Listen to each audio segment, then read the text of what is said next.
Right, how's it going? It's me, Shotty 4HF. Big hello to everybody out there, and it really is a very miserable day today. It's not looking very nice out there at all, just constant rain. So let's not talk about the weather, let's talk about something else instead.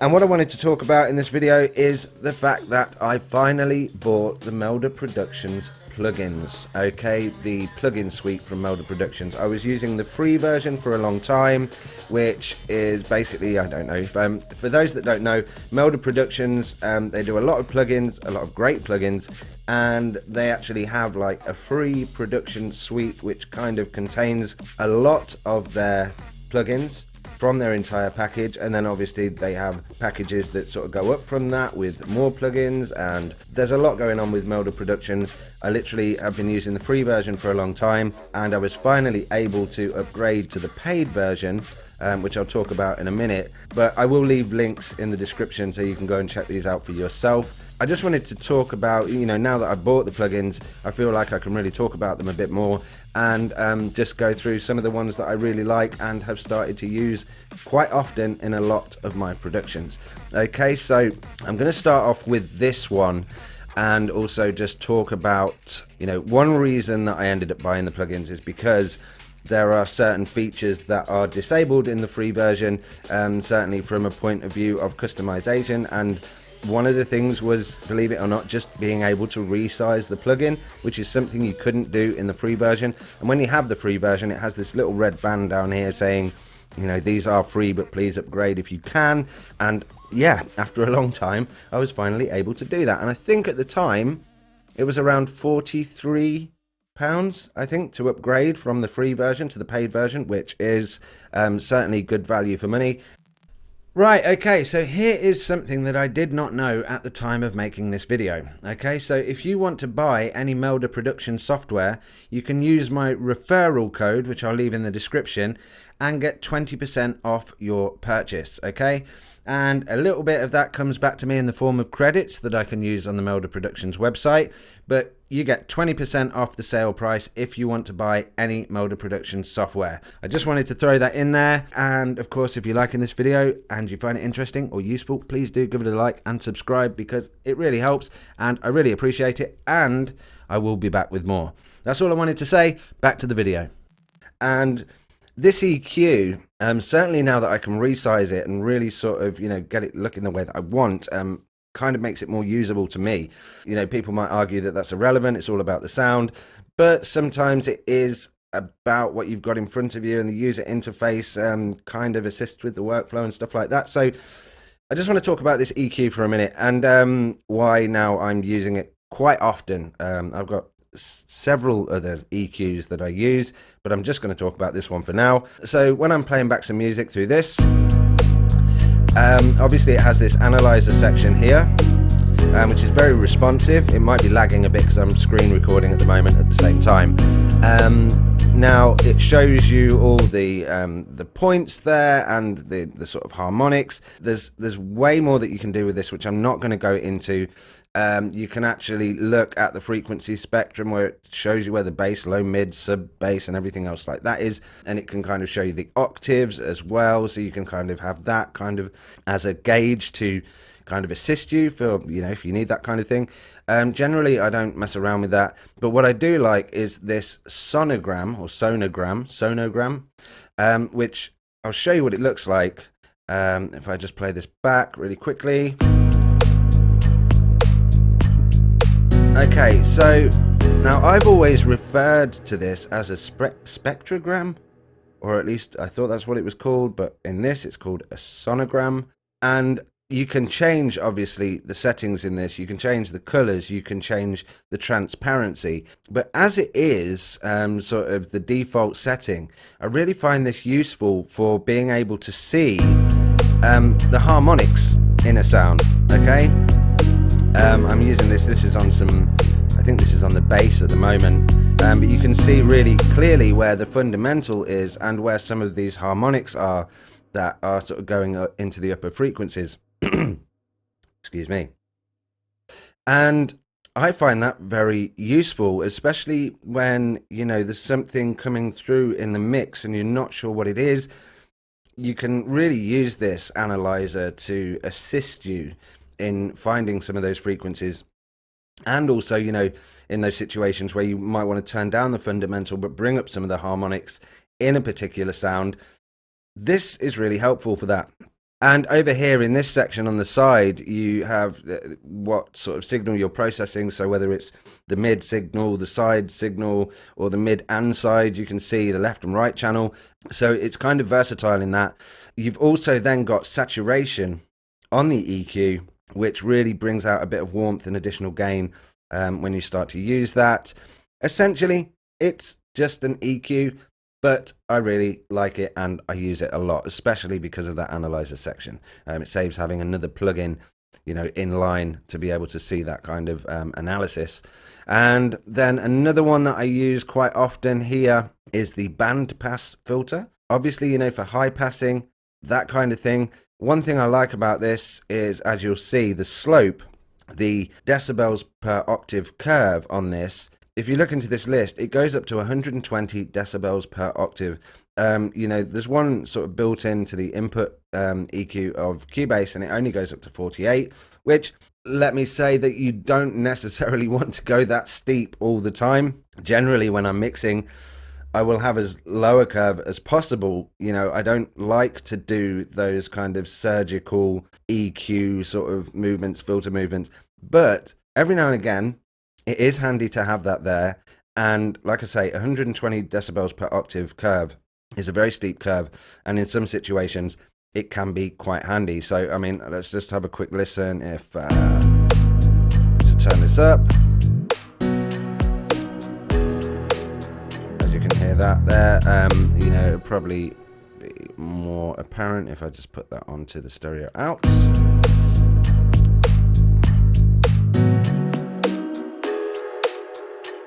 Yeah, so you can, if you want to, you can really use that. Generally, if I'm doing anything, I will put it on 6 and, you know, just use that sort of roll off to gently balance things in the mix. So that's one that I like to use. This is another one, and it's called M Charm Reverb. The one thing I like about this is it has, you know, the stereo widening, it has the low cut and the high cut, which is really handy. It goes up to a very long length, so you can have a very long reverb tail with this. And also, you know, it's got some damping, so you can damp in certain frequencies where it might be kind of nasty. I mean, sometimes I'd like to do the damping around 500 hertz and then set this to around 3000 hertz. To sort of tame some of those frequencies in the reverb. The other reason I like this is because it is very low CPU, which is always handy with a reverb. I've got several reverbs, and some of them are quite high CPU, you know, when you start using a lot of instances of them. But this one in particular is very low CPU, and I do like it for that reason. Just to show you, I'll show you what it sounds like. I'll put it onto the stereo out and just sort of have a bit of a play with this. Like I say, you can have that, you know, and the widening.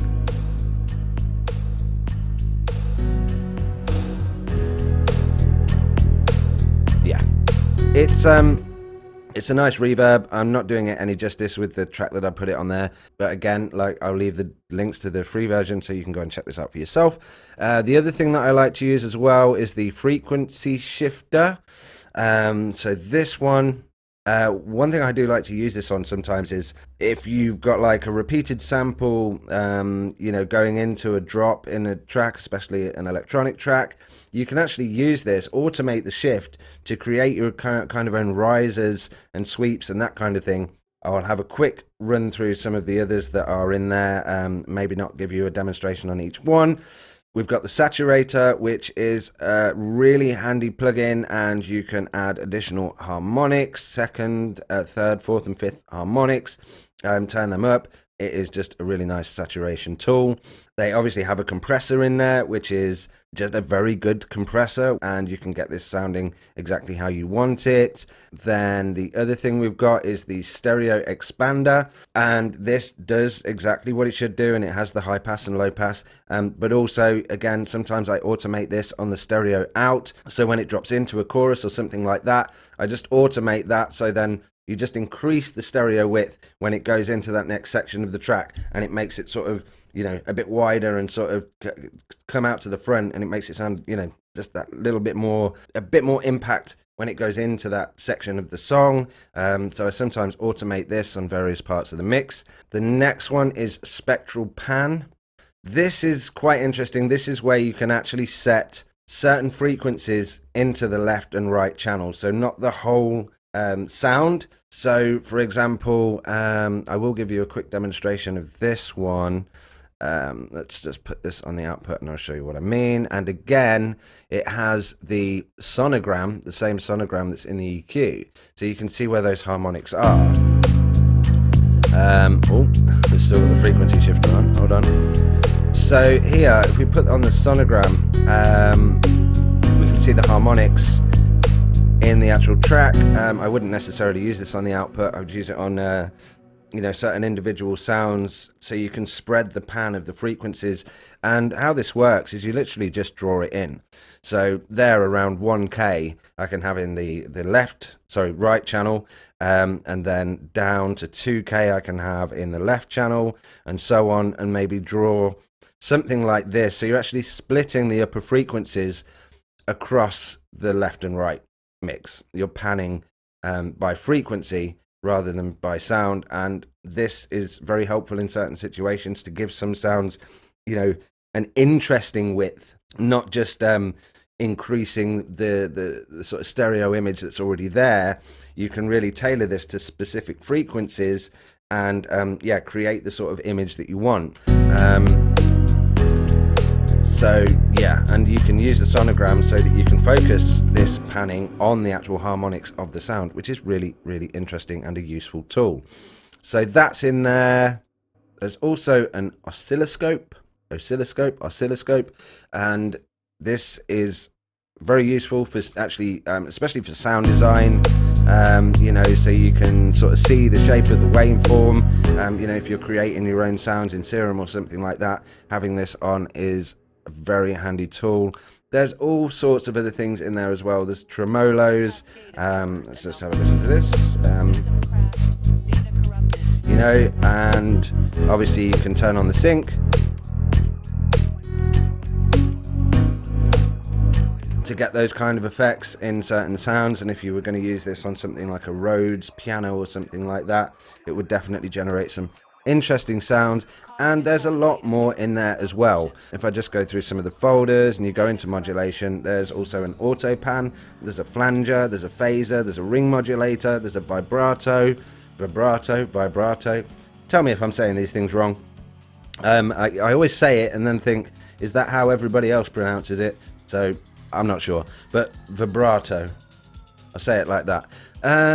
Yeah, there's a lot in there. There's pitch shift, there's a convolution reverb in there as well. There's tools like analyzers, wow, MIDI generators, channel matrix, freeform phase, loudness analyzers, metronomes, noise generators.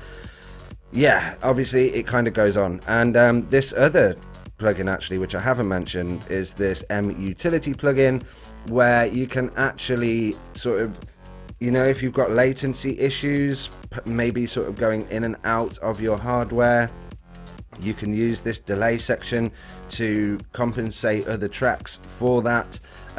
There's quite a lot going on in here, and because I've bought the plugins now, I just thought, you know, yeah, I'll share this with you and sort of just talk about the fact that I really like the Melda Productions suite of plugins, and you know, the free version was serving me quite well for quite some time. Certainly now I'm using quite a few of these plugins in the projects that I'm working on and the tracks that I'm making.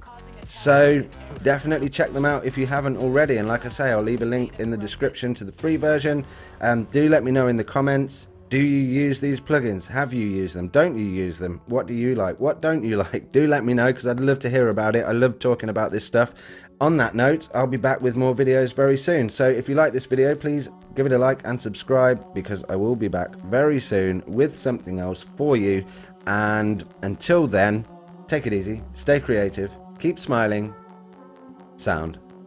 And also, if you want to hear the music that I make, just search Shotty4HF in all the usual places and you should be able to find it. And if you can check it out, it's always massively appreciated. One of the biggest ways, you know, that you can support what I'm doing is by listening to the music. It's as simple as that. Nice one.